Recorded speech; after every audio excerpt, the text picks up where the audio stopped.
Hello, and welcome back to You Are Not Your Diagnosis. This week's episode, episode 8, is for those of you who are struggling to help a loved one in your life who's dealing with chronic illness.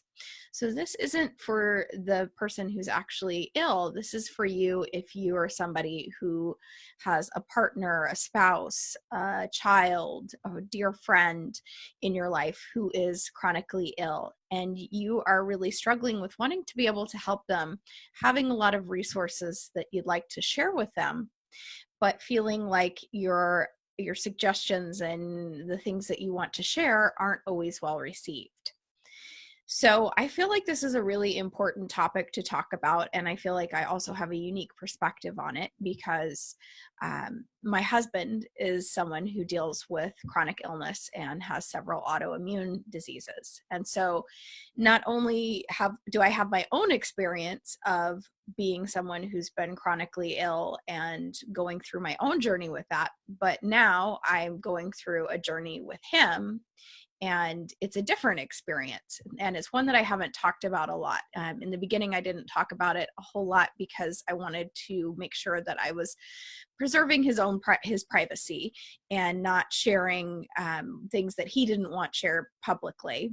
And a couple of months ago, I asked if it would be okay if I talked about this topic because I think it's really an important one to talk about. It's one that a lot of people, we all have loved ones in our lives that are going through things, and we want to be supportive and we want to be resources for them.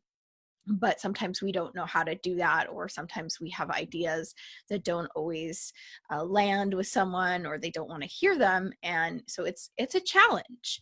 So I want to kind of share a little bit of my own experience about that. And then I want to just share some ideas and some suggestions of how to approach being a support and a caregiver to someone that you care about who's going through a journey with chronic illness, and how to do that in a way that's respectful to their experience and supports them and doesn't kind of try and force your ideas down their throat.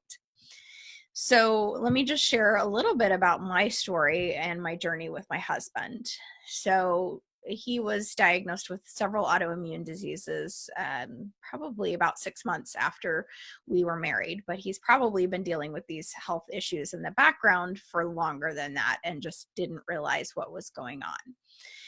And being the person that I am and having gone through my experience and my journey, I immediately jumped into offering him a lot of different resources and suggestions and ideas and people that he could go see and go work with. And, I was kind of like, well, how about you try this? What about that? How about you go on an anti-inflammatory diet?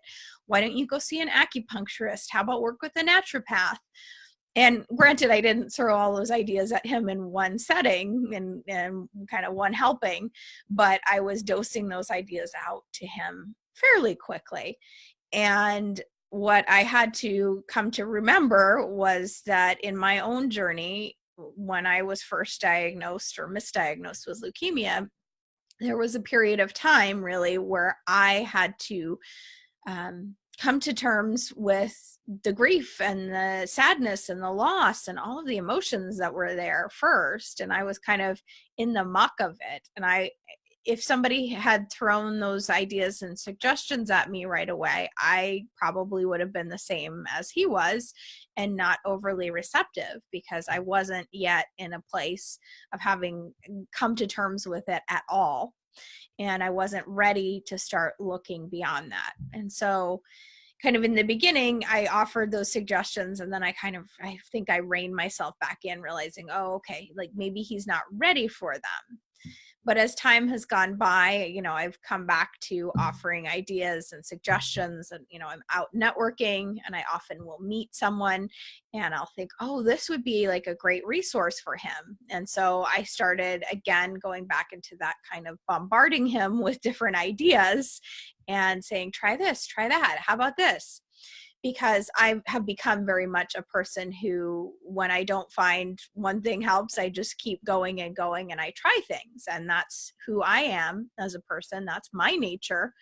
but I was not really taking into account that he is a much more methodical person than I am. So he tends to, if he's going to try things, he will try things one at a time and really see, and assess kind of in a more scientific way, like, okay, what do I notice with this? What is it doing?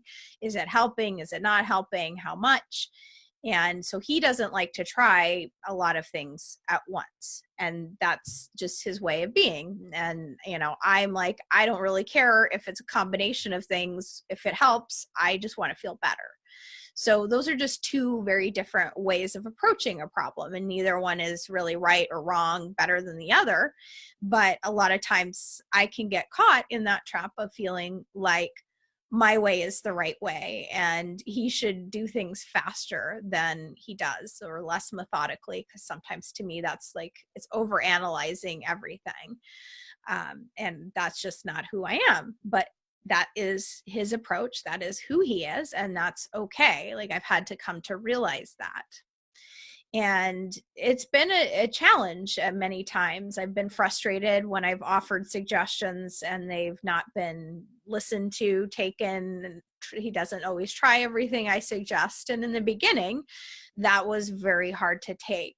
And it's only really been in the past year that I've kind of started to look at things a little bit differently in terms of how I approach making suggestions or offering suggestions, and how I feel when I offer a suggestion and it's not received or he's not interested in something. So I want to share a little bit about what I've come to learn, because I think this is a common problem. A couple of months ago, I've had several people come and say, I have, like, my daughter is sick and she's not really all that interested in alternative approaches to healing. But I really know that, like, what you do, and there's so many things that could help her. Like, how do I help her be open to that? And that's a very challenging question to answer. And so that is kind of in part what I want to be talking about today, because it's a common struggle, and it always comes really from a good place, because this is somebody that you love and you care about, and you want that person to feel better and to feel as great as possible. I know that's certainly how I feel with my husband. I want him to feel healthy, not in pain, able to do all of the things in life that he wants to do and that we want to do. So I'm coming from a place of good intention, but at the same time, we can get really lost in wanting to have them take the suggestions and the solutions. So I hope that this will be a very useful episode for those of you who really know, like, working with someone like me, or, going to see someone and doing some nutritional work would benefit someone in your life. Like, you probably either have experienced these things yourself helping you if you've been ill like me, or other people in your life who have gone through a journey with chronic illness and they've tried certain things and they've helped. And so oftentimes we get excited and we get hope, because we think this could be the thing that would really help my partner, my husband, my daughter, my son, my best friend, whoever it is. We get excited because it's wonderful to see hope, and we want to share that with people, and doesn't always get received in the way that we want to. So let's talk about some ideas and some approaches really to how you can best support someone in your life, how you can best support that person who's going through their own journey with chronic illness. And yeah, let's just dive in. So the first thing is, as I've been talking about, we often have resources and ideas and suggestions of how someone can feel better. Like, you may be somebody who researches things on the internet. You may be someone who's talked to a lot of people with a similar health condition as the person in your life is going through. There's so many different ways that we hear about things that are great resources. And the problem then is, we want to share these things with someone in our life that needs them, that we care about deeply, but they don't always receive that information, right?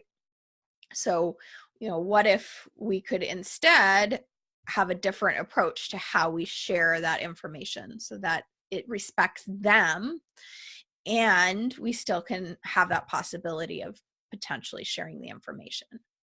So one of the biggest things for me that was really helpful to start to realize was I needed to acknowledge that this was my husband's own process and his own journey. So while I wanted to map on my story and say, okay, well, it took me this long to get to the point where I was like, oh yeah, I'm ready to start doing some actual healing work and come out of my funk and my dark depression that I kind of went into, or that feeling of resignation that was also there, and I'm ready to actually take some action. So I remember, how long that took for me. And then when it started to get to that point for him, I kind of started to get impatient. And at first, I think that was really unconscious. I wasn't like setting these things on paper and going, okay, it's been exactly, this many months now, he should be past this stage. But on a subconscious level, my experience was informing how I was reacting to him, because I thought he should be at that point at a certain stage. So really, for me, having a mindset of acknowledging that his journey is different than mine, his experience is different than mine, and that's okay. Like, he has to go through his own process and his own journey at his own speed with the resources he chooses. So just having that mindset that if you've gone through something, and you may not be somebody who's gone through your own journey with chronic illness, so this may not apply, but if you have, someone else's journey is going to be different than yours. And even if you haven't gone through your own journey and experience with chronic illness, but you're looking from the outside and thinking, well, if I was in your shoes, I would do X, Y, and Z. We need to rein ourselves back in and remember again that it's not your process and your journey, and everybody's going to do it differently. And part of holding space for someone and being part of their journey is just allowing them to see that that is their journey and to honor that it is their journey. So we can be a support, we can offer suggestions, but we have to also remember that then they get to choose what they want to do. So I can offer all the suggestions in the world, and I'm going to talk about why that may not be the most helpful thing in a moment, because sometimes we give too much information and too many suggestions, and we don't even ask for permission. But we have to remember that it's not our choice. Like, it's not your body, it's not your life, even if your life is running kind of in parallel conjunction. If you're in a relationship with someone, if this is your husband or your wife, or your life partner, or even, a child that you're caring for, your lives are kind of running alongside each other, but yet there still is the element that this is their choice because it's their body and their experience. But one of the things I think that I found in terms of just an approach to offering suggestions with my husband, and I think this is useful in many cases for a lot of people, is to remember to ask permission before you start just loading down on suggestions.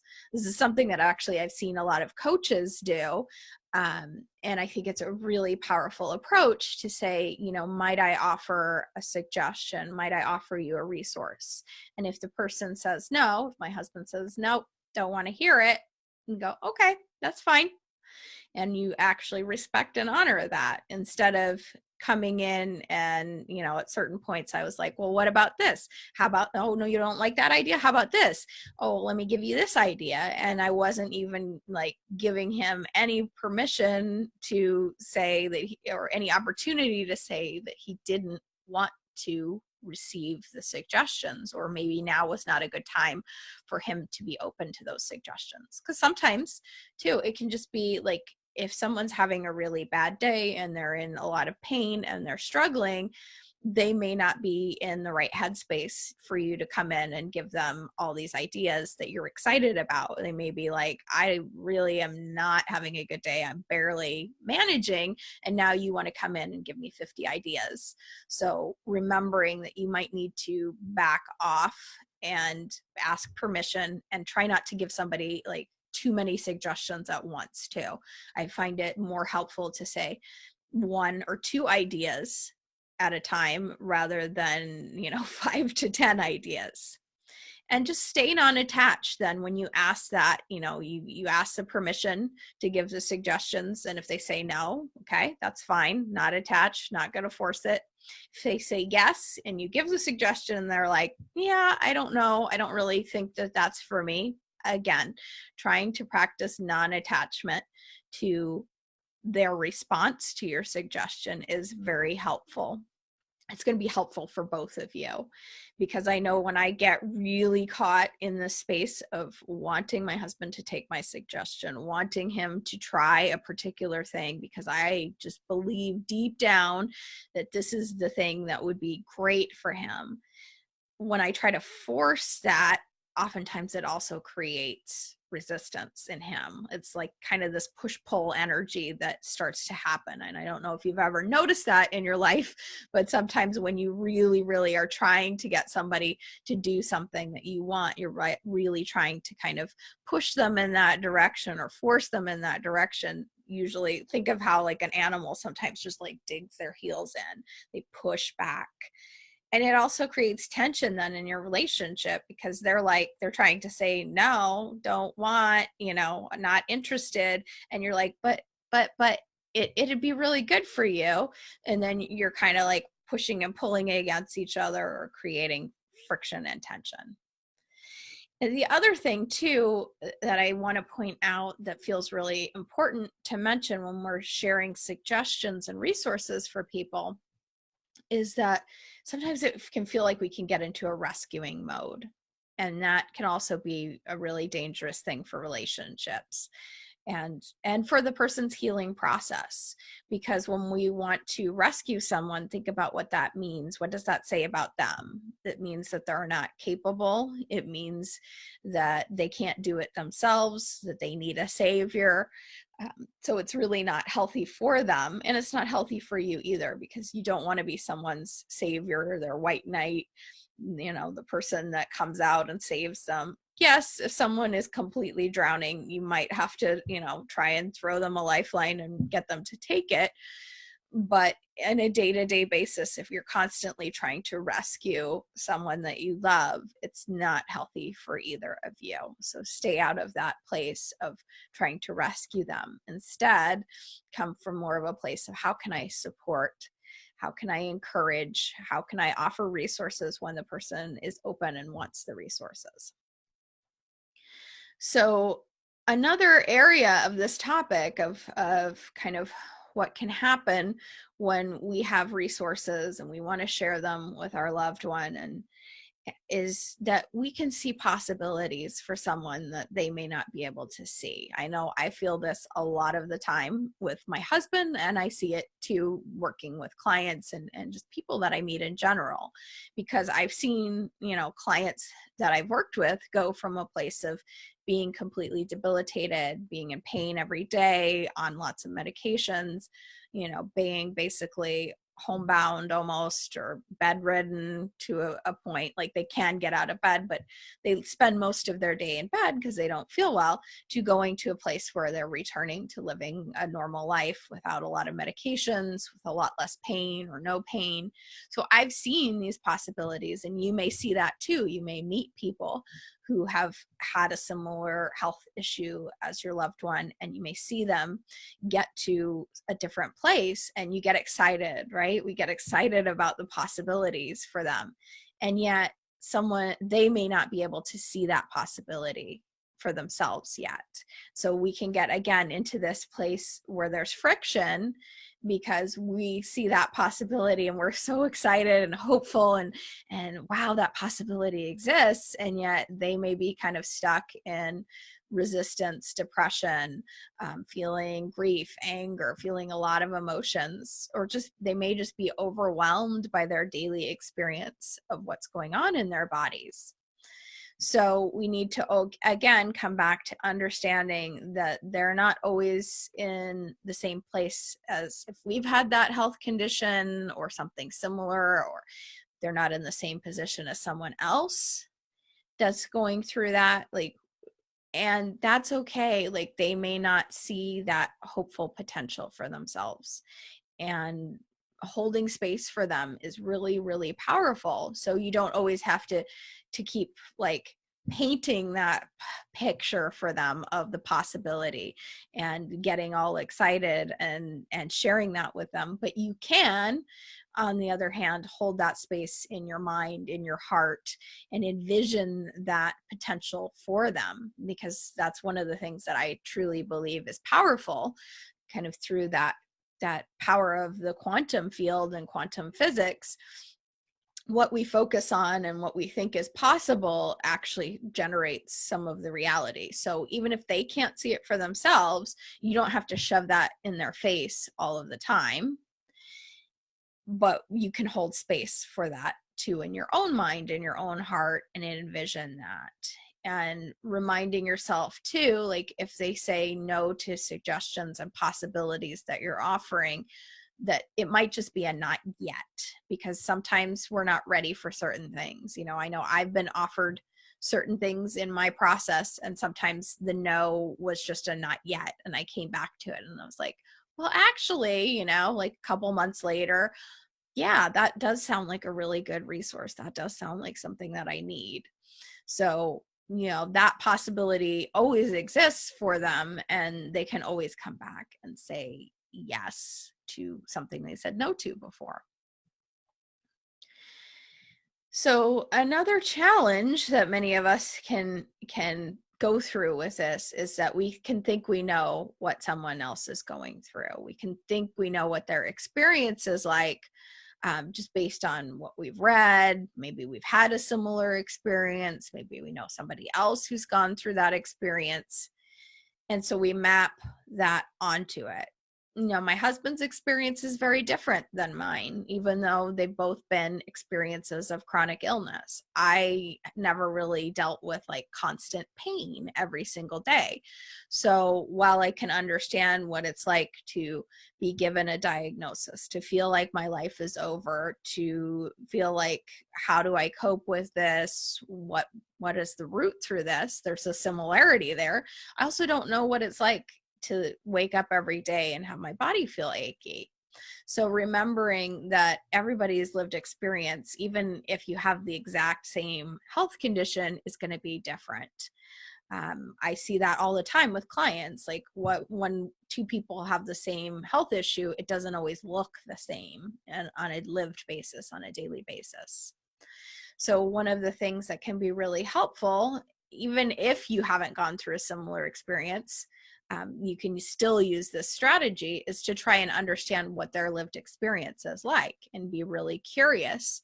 What is it like for you living with this particular issue? Can you share a little bit more about how this affects you? And remember not to be overly intrusive with this, because sometimes we can kind of inundate someone with questions, and that can be exhausting. But if you occasionally ask, and if you also share, I'm just trying to understand what your experience is like, so I can better understand you, support you, be present with you. Are you willing to just share a little bit about what it's like, and get curious? And also, just, you don't always have to ask that. You can just start to observe it. I know I can observe things with my husband. Like some days I'm like, oh, he's really not having a good day. I can see his energy level is lower. He is harder to motivate himself to do different things. Certain times it's like he just can't do certain things. And so I just observe that, and I try to be curious of what is his experience like each day. And then you can start to actually check in, how are you doing today? Like coming from a place of understanding what's going on and asking, like, what do they need today? Because that's much more empowering than us kind of swooping in and thinking that they can't do certain things, so we just jump in and do it for them, or making assumptions that it's a bad day. Maybe it isn't that bad, but you're assuming something. So it's like, what do you need today? How can I best support you? Is a great approach, because it puts them in the driver's seat more. It's like you're asking them what they need, and if they say, I don't really need any support today. Okay, great. If they're saying I'm really hurting today and it would be helpful for you to help me, make dinner tonight, or could you, do this task, then you can offer that as well. So a lot of this is really about trying to understand their experience and their needs and be a support for them rather than jumping in and trying to rescue them or starting to make assumptions about what they need, how they're doing on a particular day. Just be curious. I think one of the things that had helped my husband and I the most is going through some counseling together and starting to learn that, how we communicate is the foundation of everything. And when I was making assumptions about things, or when I was thinking he should do things my way, here's all of these resources. Why don't you want to listen to me? I work with people like you all the time and I help them. It was really harmful to our relationship because I was just making certain expectations of what he should be doing and that he should be like me. Coming back to that part of my story where it was like, well, why don't you want to try 5 things at the same time? That I came to understand is just not his nature.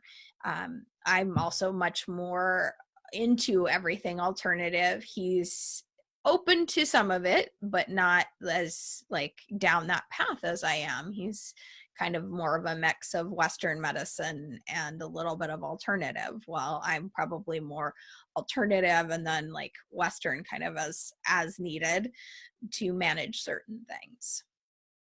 So kind of to wrap this up, you can't make someone be open to ideas or suggestions or resources, no matter how well-intentioned. And I want to reframe that, because a lot of times it can come across maybe how I'm saying it, like we're trying to force something down someone's throat, but usually it comes from a place of we want them to feel better because we care, and we want them to try resources because we want them to get better, both for their sake and probably on some level for ours. I know that's true for me, because I want to be able to do certain things with my husband. I want him to feel well enough to do certain things. So we can come from that place, but if we're constantly not allowing them to have their experience and go through their own journey, it's not very helpful to either of you, and it's probably going to damage your relationship. So the image that just popped in my head is it's kind of like a dance. And in a partner dance, which is something that I love to do, there's a lead and there's a follow, but kind of in this situation, you're kind of letting them lead, like telling you, how they're doing, what they're up to, and letting them let you know what information that they're open to receiving and you sharing with them, rather than you just jumping in and just bombarding someone with suggestions and here, do this, try this. I know somebody who did this and it was so helpful to him or her, it changed their life. And again, all of these things, I've done them myself, and they all come from a place of where we're excited, we're caring, we want them to get better, but it's really not, it's not our choice, it's not our journey, and it's not really very empowering to someone to constantly have someone try to force their ideas and their plan on you. I know I probably would have resisted it too. Like I didn't really have someone in my life at that point who was, as knowledgeable about alternative medicine as I am with my husband. But if I had somebody like me in my life in the beginning, it would have been very frustrating to me to have somebody say, you can feel better, you can feel amazing, like do this, do that. I had to take my time and process it and kind of find my way through that. And my path was, kind of through going through a very dark place. Then I started to realize there was a lot of support that I needed to help me out of that. Mental health support, starting to then branch into other things because I was offered resources when I was ready. But when we're offered resources and we're not ready and open, it's not really great. The other thing I just want to share is kind of an experience as a practitioner that I've had. And that's been when someone has tried to send me their loved one as a client. So their husband, their wife, their child, whoever it is, their best friend. And that person isn't really interested in what I do, but they're coming because they want to kind of appease the person who's sending them. And in my experience, that the results that I am able to support that person in getting are much, much less because they're not really open to what the work is. So they're not going to show up in the same way. They're not going to engage and do the homework. They're not open and receptive. So I think to kind of wrap that up, remembering that even if we think we know the solution for somebody, even if we think we have the right resource, if they're not open and ready for it, it's ultimately not going to be that successful. And so I think in my experience, allowing my husband to kind of set the pace, like he was open to starting to go to acupuncture. And so he's been going to acupuncture regularly for a number of months. And in his methodical way, he didn't want to start using Chinese herbs until he had done acupuncture by itself for a while. Now, for me, I think the two go hand in hand, and I would have just started them immediately, but I'm letting him kind of guide that. And I did share my 2 cents as somebody who's knowledgeable to some degree about acupuncture that I think the herbs would help. But ultimately, I backed off and said, okay, that's his decision. And if he goes at this slower pace where it's one thing at a time, that's okay. And I've backed off from bringing up certain things. It's a fine dance, you know. I mean, sometimes if you see someone just stuck and struggling and you see it turning into more like depression and a downward spiral like that, then sometimes we do want to step in a little bit more because you can see somebody really like spiraling down. And I know in my own experience and my own journey, that for me was my tipping point. And that was also like, at first I resisted the help, but then when I finally accepted it, that was when things changed. So knowing that sometimes we do have to step in, but on a daily basis, you know, offering resources as we feel like they would be useful, but asking for permission, not being attached, not trying to force anything, remembering that this is the person's journey, it's their journey, and it's going to be different than anybody else's. No two journeys are exactly the same. Even though I've met people with similar experiences to me, their journey has not been identical.